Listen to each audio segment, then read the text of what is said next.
Welcome back. Thank you for joining me, Janae, at The Mystical Medic. I hope you're having a great Saturday afternoon.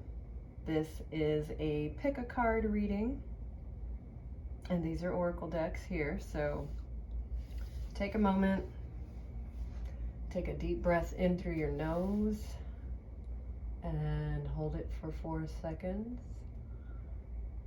Exhale through your mouth. And just move around for a second, all right? Take one more breath and then we'll get started. Again, in through your nose. Hold for 4. And exhale through your mouth. All right. So, hopefully you've formulated a question or a situation, because sometimes we've got situations going on and we don't even know what question we should start with, right? So hold that question in mind. I'm inviting the high vibe energy of the divine and the best solutions possible with the correct signs and symbols for us to remember and look at our appropriate actions. So here we go. If you've chosen deck 1, this is the Mermaid Oracle.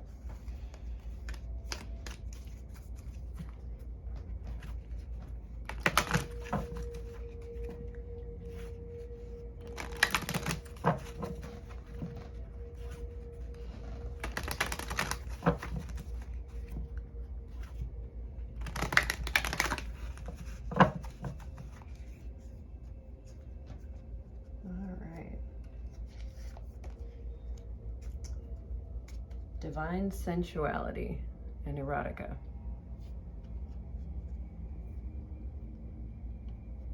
And the number on the card is 22. So that actually is not only a master number, but if I am not mistaken, that is a power number for Capricorn. So maybe it's up to you to figure out where in your chart 22 degrees is pointing out your attention. And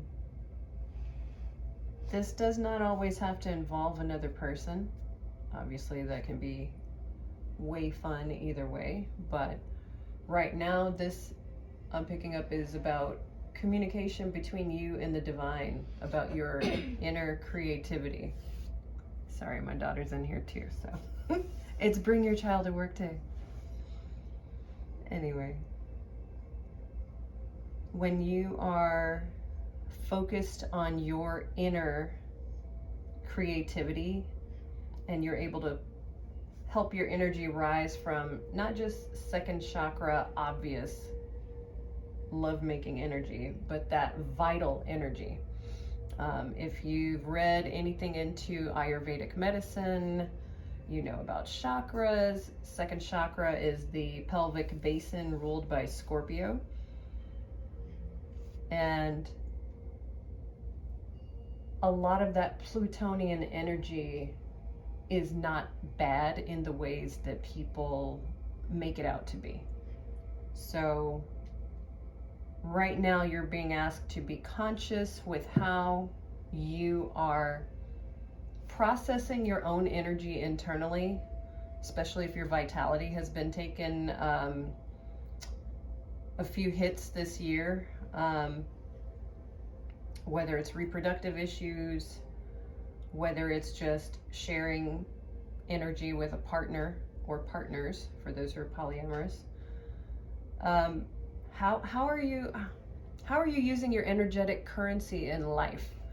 If you have ever looked at the course of disease in the human body, the first thing to go, the first thing that your body cuts off energy for is the reproductive system, because everything else energetically has to function great in the heart, in the lungs, and the brain, and obviously the rest of your nervous system. So in order to conserve energy, when we start losing some of our vitality, our attention is directed to the reproductive organs. And so that is where Western culture gets in trouble with trying to let the focus just be on the blue pills, letting the focus just be on, oh, well, you know, a woman reaches a certain age and, well, you don't need to reproduce children anymore, so we're just going to go with the normal thing is to, you know, not really look at hormones on either the masculine or feminine side and just start cutting because things aren't working like they used to. So right now, whether it is a question of physical vitality, I just heard take care of your adrenals and check thyroid. Sometimes they look at thyroid but forget adrenals. You have to look at the entire system. Educate yourself so that you can ask better questions for whomever that is. And I don't know if this person has Scorpio prominent or Taurus prominent, but that axis in the zodiac is about self-worth, resources in the physical realm, and resources with other death, taxes, estates, all kinds of legal stuff, okay? So I think energetically for whomever chose card 1, that's exactly what you are being asked to look at. So your self-love is going to be the most important thing, mentally, emotionally, and physically, but you're being asked to bring it up to a spiritual level. So that is going to be where that is for card 1. And let's see. We're going to use the Triggers deck, Shadow Work deck, and Higher Self Oracle deck with each of these as a little bonus. So get ready for a message, because here it comes. What do we need to focus on to enjoy the mastery of the number 22 in raising our vibe into divine sensuality? What can we do? Bottom of the deck, here we go. When I am disconnected physically or emotionally from my partner, I begin to feel scared and lack confidence. Well, ain't that the truth? So even if you're not partnered up, consider focusing on your relationship to the divine creative force that pulses through your veins. All right?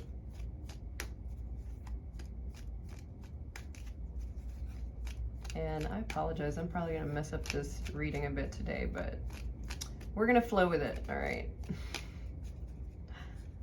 We're just gonna flow with it. I think it's been about 10 minutes already. All right, so bottom of the deck, here we go for shadow work in relation to mastering 22 and divine sensuality. Forgive self. Accept what has happened and give yourself grace to make mistakes. No kidding. I feel like we were raised to just avoid mistakes, which is not helpful, because how else are we supposed to learn? You've got to forgive yourself.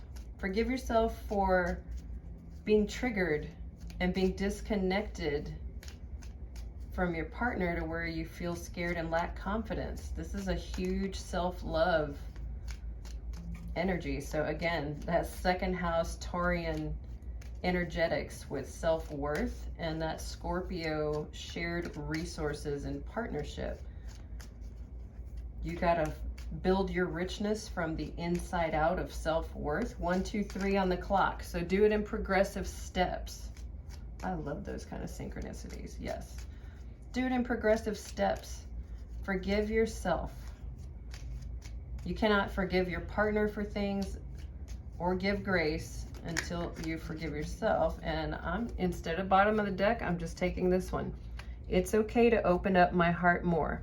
To feel and express love makes me a divine being. Now you see how that worked out? That's pretty nice. So take heart in that. All right, that's going to be it for card 1. I'm going to go ahead and put that at the bottom of the deck and move on to card 2. Card 2. Chakra Oracle. Let's see. I'm just gonna...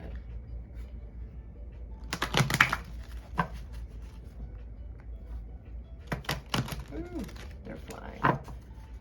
Somebody's chakras need some attention. Let's see.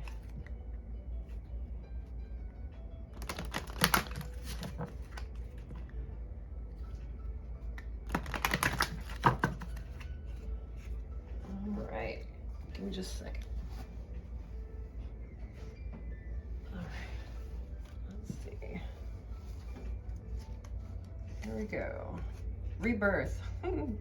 Plutonian energy, and part of a centerpiece of working with me here at the Mystical Medic. I am rabid about transformation and rebirth. I am a Scorpio rising, and I have Uranus not too far from Pallas Athena, which is conjunct the ascendant for me. So I love looking at patterns that psychologically hold us back. And I love helping a client transform. So with rebirth, the number on that is 2. Starting to see a pattern here? So rebirth, whatever you've been going through, it is your responsibility and accountability personally, but it unlocks you into a freedom which moves you forward into being able to help other people around you, even if it's just in daily life. Somehow you make their day easier because apparently, no matter what mess you've been going through, for somebody out there, you make it look easy. Despite what you may be feeling on the inside, you make it look easy to transform yourself. And that is a gift. So, bravo. Bravo. All right,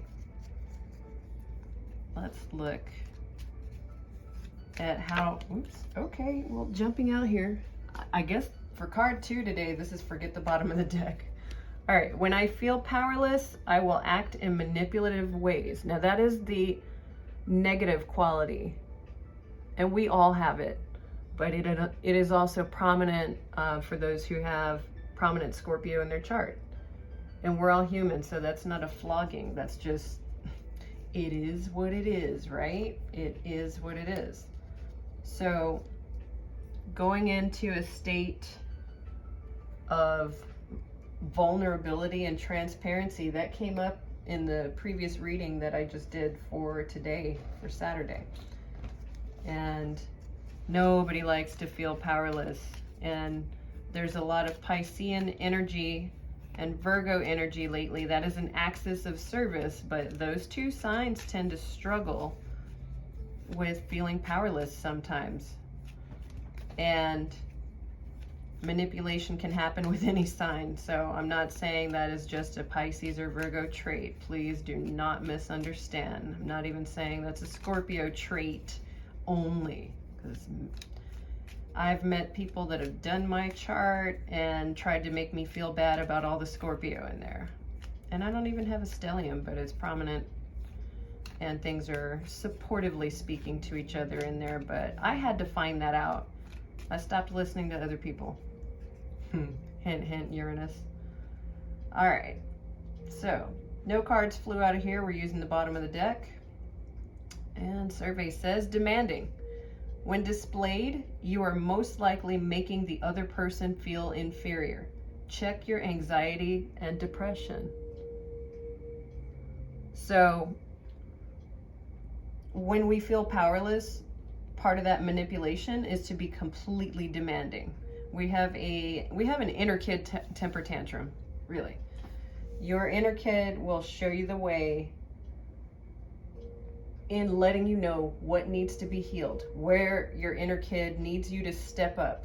Whatever age you were when a lot of those wounds started getting hammered in, they're going to point the way, just like your own children, if you have them, or children around you, will point out the obvious, which is not always obvious to us adults. We forget we have so many things on our plate and things in our mind, and previous generations didn't have the ability to slow down and pay attention to emotional needs and demands, it was called survival mode.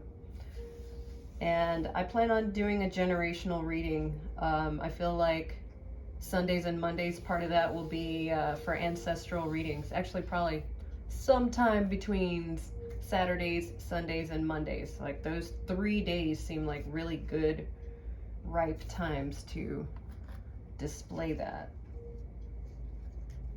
So rebirth. What has to die first before you can transform?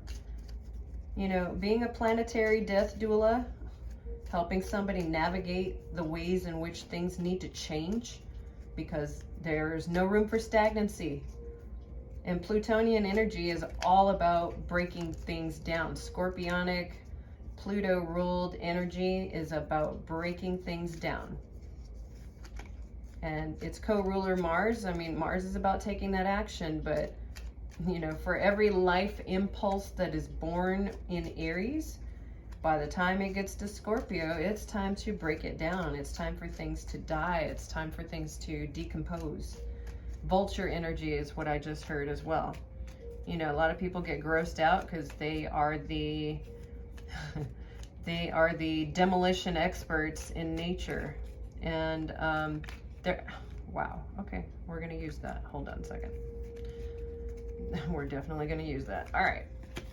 So this card flew out from the Higher Self Oracle deck to help resolve feeling powerless and manipulating when you should actually be focused on your internal rebirth, how to step away from being demanding of others and being more demanding of yourself, not in a bad way, but to find ways of soothing that anxiety and that depression that comes from feeling powerless. What do we need to do so we can get to being reborn? Let's see. And this says, yeah, how can I express myself better through words and be more kind in speech? How can I express myself better when I feel powerless and I start to make demands? How can I soothe the situation before it gets out of hand? Because those demands, that 2-year-old tantrum or 3-year-old tantrum, they are not kidding. They are definitely not kidding. So how do we remedy that? You know the answers. I'm just saying these are some of the questions to redirect your attention and energy. How do we invite the divine in to help us be reborn? How can this current Piscean energy and Virgo energy, how can this healing, how can we have a healing act of service towards ourselves? How can you break down before this Mercury retrograde comes?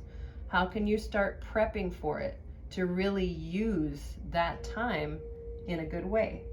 A lot of people work moon to moon cycles. Yes, that's great because you're emotionally house cleaning and you're setting goals. And when you feel the goodness in those goals, you are more apt to take action. But right now, how can you approach yourself in a healing manner that stops the spin of anxiety and depression? And how can you use it in this Mercury retrograde, this time to go inward and sit with your thoughts? Sit with noticing the patterns in how you process information. How do you speak to yourself? Instead of saying something's hard, can you bump it up to, this is challenging, without feeling too much like a Pollyanna? You know, how can you shift that energy? What does that look like? So, I hope that part helped for whomever chose deck number 2. Put that back together. So marinate in those thoughts. All right. And here we go with deck number 3. 1:33 on the clock, by the way, to round out that deck 2. So work with it. Let it help you out. So far, the power numbers of the day are 22 and 2, so Let's see what we need to figure out for deck 3.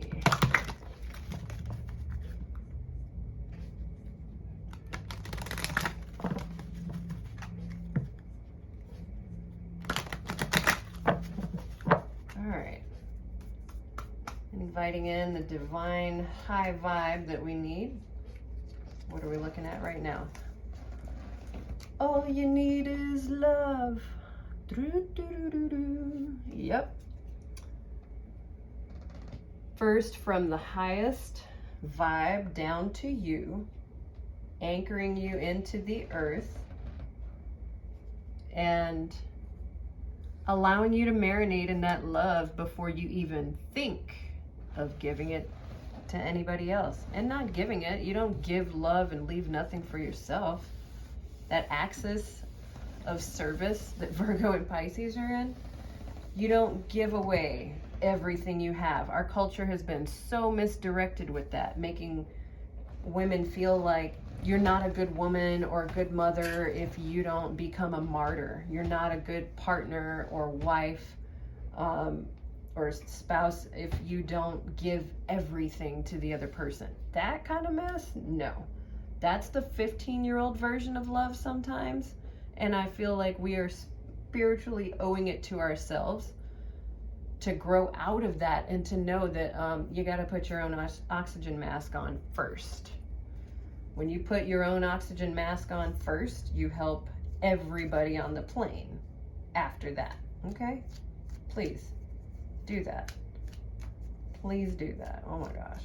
Because previous generations have gotten it so messed up. Even Disney has finally updated certain things with their princesses, and I appreciate that, but oh my gosh. All right. So, triggers. What do we have here? What do we have? What's happening with the triggers? Ooh, almost, not quite. They're jumping out. I'm triggered. Somebody's triggered by the word love. Is that a bad word? The L word for some people? No. Let's see. When I don't feel good about myself, I respond in negative words and actions. Well, ain't that the truth? Get a little too spicy. Spicy at the self, spicy at others. Become a porcupine that nobody wants to work with, right? Because you're all shut down. That happens to all of us at different points in time. So what do you need to ask the divine about? What's happening that you don't feel good about? Where did you miss a detail about something that was your responsibility? Because sometimes it's our own lack of accountability, and then we get mad at somebody else and we project all that mess, okay, on them, and we're taking that. All right. So, let's see. Egocentric. Not everyone shares the same perspective as you. Listen to others. You may just learn something new.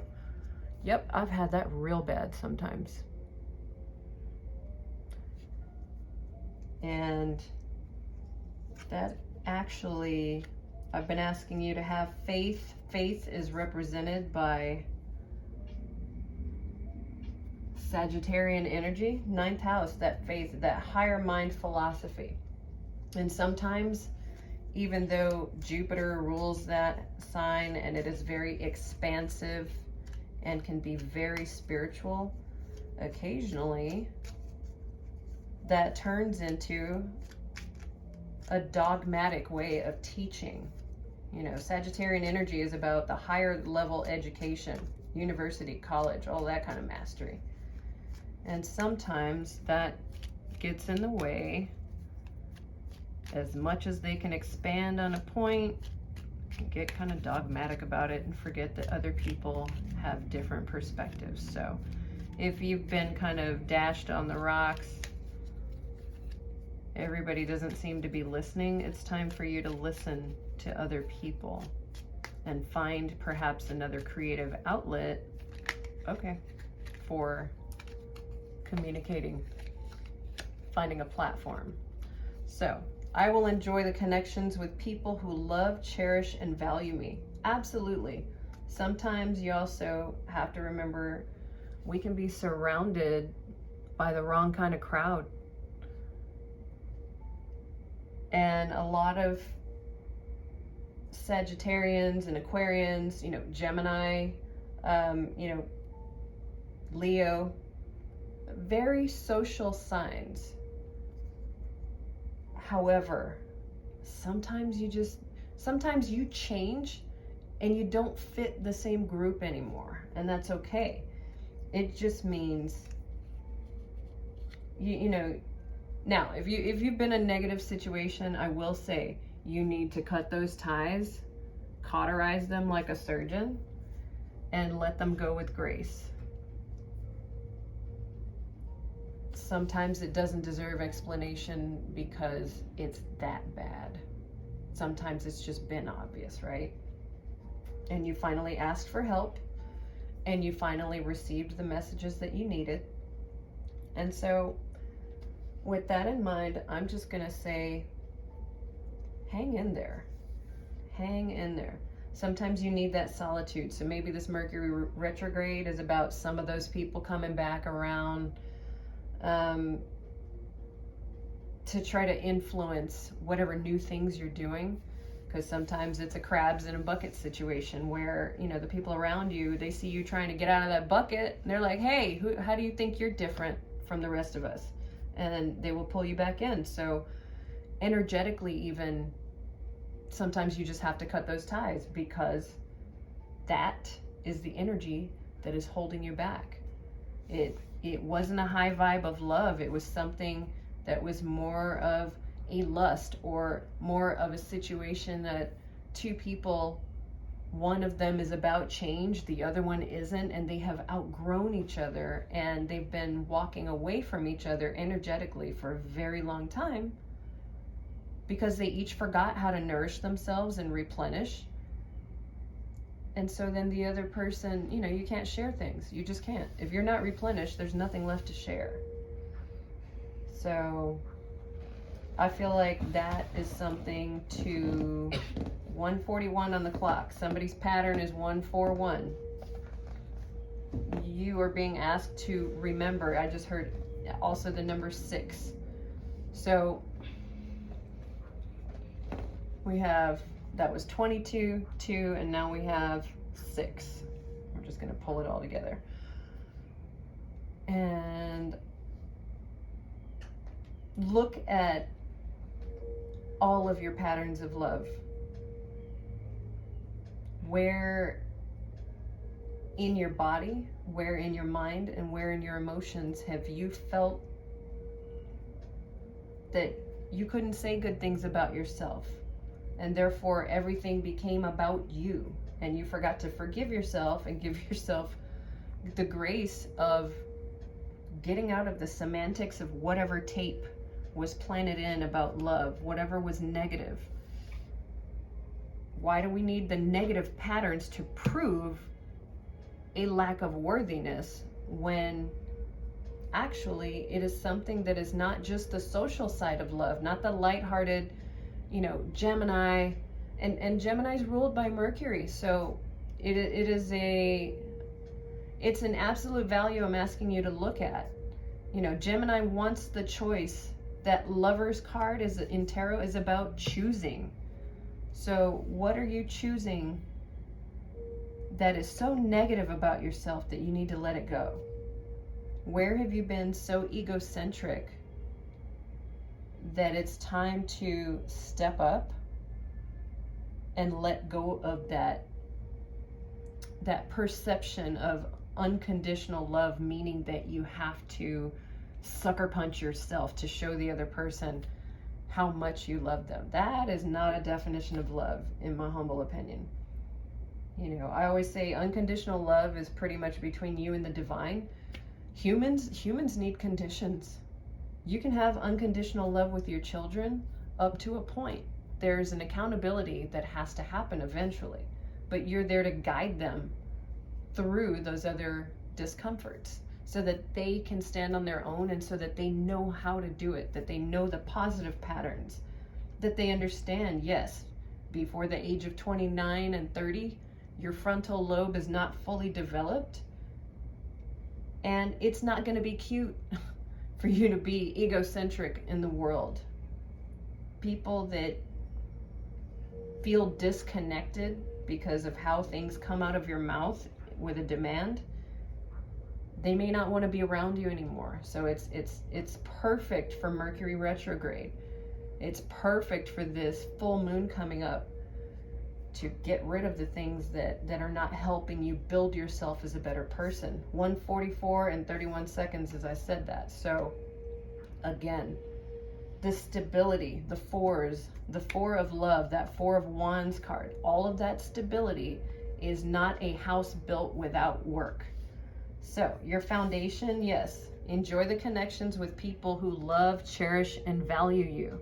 If people do not see your worth, cut them loose. Bless them, let them go on their way, but do not invite them into the new things that are happening for you. So this is Janae at the Mystical Medic signing off. I really hope these pick a card readings helped for you. And if this really impacted you today, show me some love. Show me by like, sharing, and subscribing. Leave a comment down below. I really want to hear about whether the reading worked for you, what your experience is, and what you'd love to see more of. So if you do want a personal reading, I do have specials happening now. You can head over to www.themysticalmedic.com. And until next time, don't be so hard on yourself.